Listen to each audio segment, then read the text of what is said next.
The National Garden Bureau has designated 1992 as the year of the pumpkin due to its rich history. And I found it interesting that the pumpkin truly is a native plant for North America because they found some of the older seeds in some ancient Mexican burial grounds in the year 7000 and 5000 BC. So you can tell there's a lot of rich history. Now with pumpkins, it's a lot of fun to go through the catalogs and look at all the different shapes, sizes, and colors. And probably one of the most popular types of pumpkins these days are the ones that are called the miniature or the little pumpkins that are used in decorations. And this particular cultivar is called Jack Be Little. And you can see that there's a lot of variation just in the size and color from the ones that we've grown on these couple of vines here. Now we planted ours probably around the first week or so in July, about July 10th, so we could get the timing for our Halloween pumpkins. Now the way you need to do that is you need to look at when you want them ready, look at the days to harvest, which these are 95 days, add on about a week or two for cushion to get them to cure, and then count back the planting date. Some people will even plant in June or even later if they want them just for Thanksgiving. But with the Jack Be Little, one thing that you need to remember is that these pumpkins definitely need to cure and ripen on the vine. And one way that you can tell that is by the stem changing colors from the rest of the vine. So this one's a little bit yellower color, browner, and it's starting to get woody on us, and that would be the time to harvest them. They'll even store for up to a year.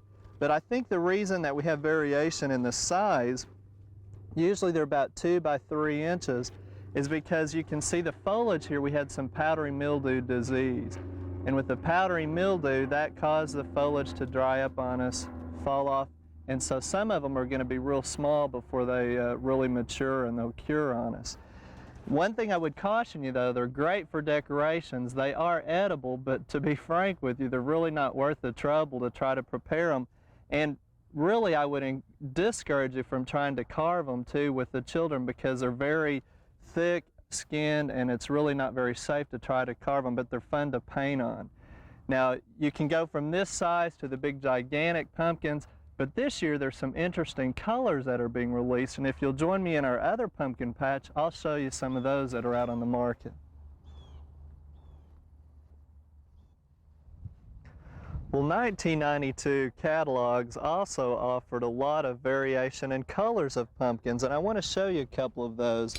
One that we were trying to get a hold of from Stokes Seed Company is a white pumpkin called Baby Boo. And the Baby Boo is kind of remind you a little bit of the Jack Be Little. It's about that size, but it's solid white, and a little bit of the variation, it told us that depending on stress conditions it might even come off an ivory or a creamy color. So you can find white pumpkins. Another one in Territorial Seed also offers a white pumpkin called Lumina, about a 10 to 12 pound pumpkin, so it's a little bit bigger. But one that we have here in our garden that I want to show you is called a buckskin.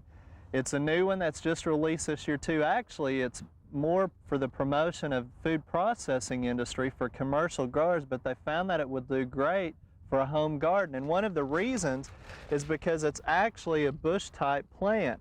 So it would be perfect for space-saving gardens, and it would do real nicely in our raised beds without any trellising. You can see that's a pretty small amount of foliage, and that's because the nodes are very short in between the leaves.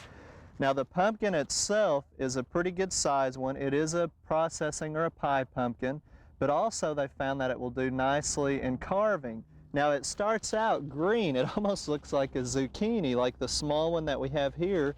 As it matures, you'll see it turns not really an orange color, but more of a buckskin color.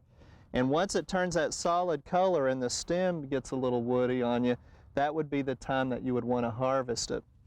So again, this is one a little bit bigger, a little bit different color. When you cut into the inside, they tell us that it's a good orange, rich color like your traditional pumpkins. So nice for carving too because of the thick skin. And we have probably another week or so before we'll harvest these till they turn the color. And they also will store nicely. Now I'm not sure how these new colors and sizes are going to really catch on in the industry, but at least they do go nicely with some of the color schemes of fall.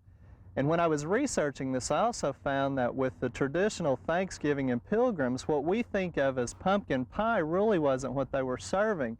They would actually cut holes in here, stuff it with spices and fruit, and then bake it whole. We hope you've enjoyed this classic from the Oklahoma Gardening Vault. Remember, even though these tips and techniques are timeless, there's always something new to learn in the world of gardening. By subscribing to both Oklahoma Gardening and OK Gardening Classics, you'll have access to a wealth of gardening knowledge, both classic and contemporary.